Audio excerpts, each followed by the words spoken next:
I am an earthling from civilized society. That's what he told himself 50 years ago.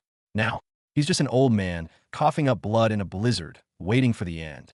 This brutal world of cultivators has chewed him up and spit him out. As a little girl offers a final act of kindness, his frail body can't even accept it. Is this the end? Nah, this is just one of many.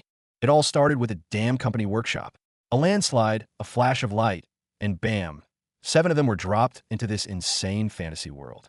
We're talking 3-tailed foxes the size of a house, giant 2-headed snakes, and, yeah, people who literally walk on the sky.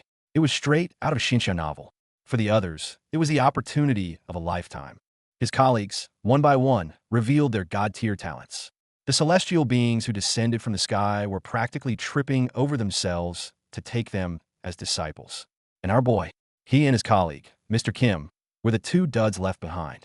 For the next 6 months, the only thing they could do was hard labor, living like animals. But Mr. Kim refused that fate. He scraped together every coin to buy martial arts manuals, and in just 3 years, he became a bona fide master. And our protagonist, Eunhyeon, nothing ever happened for him. 50 years passed, and he went from a young man to a broken old one. He tried to get by using his earthly knowledge, even started a successful soap business.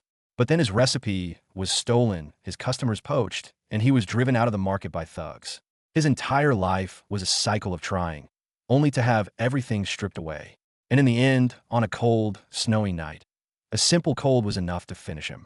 If I just had a bit more talent, if I just had a few more chances.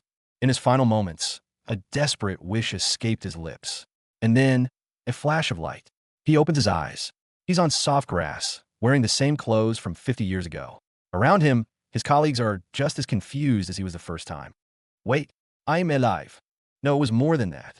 He gets it now. He wasn't talentless, after all. His talent was infinite goddamn regression. Weren't we just on our way to the workshop? Someone asks in a panic. But Eunhyeon's mind is racing. He's back to day one. Hey, Eunhyeon CEO. A familiar, hateful voice cuts through the noise.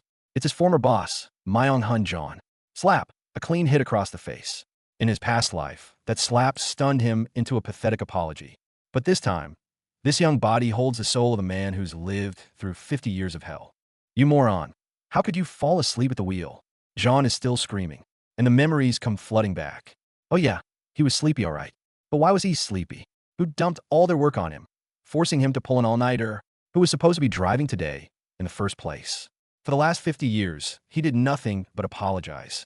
To bandits, to martial artists, to corrupt officials. He's done apologizing.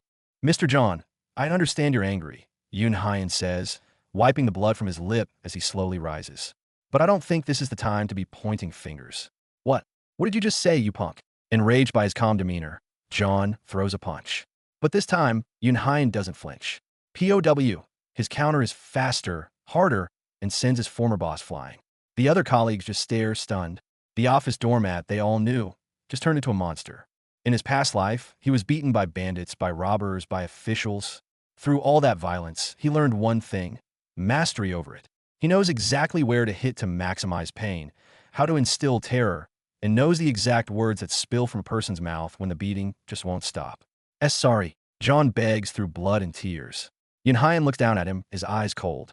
He was never given a special talent to awe the immortals, nor the brilliant skills to become a martial arts master. All he has is a deep, intimate understanding of violence, paid for with 50 years of suffering. After the beatdown, Eunhyeon makes a strategic retreat. He apologizes. Deep down, he knows he'll never see these people again in the grand scheme of things. But for now, he needs to manage them. I got carried away, I'm sorry. He gives a deep bow. He knows common sense doesn't work here. In this forest, known as the pathway to ascension, real horrors are lurking. He has to use his future knowledge to survive. So he luckily finds a cave and uses their supplies to calm everyone down, earning their praise.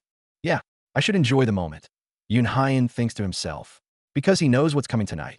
As predicted, when night falls, a 1,000-year-old wolf spirit appears at the cave entrance. Its presence alone freezes the blood in their veins. Get on your knees. Pay respects to the Lord of the Forest. Eunhyeon screams, being the first to prostrate himself. In his past life, their screams and defiance got them all ripped to shreds.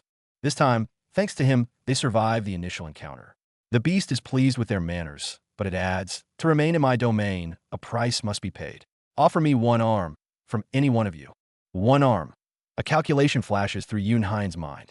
He knows that in 2 days, they'll meet cultivators who can fix a severed limb, and he's already prepared an herb for the pain.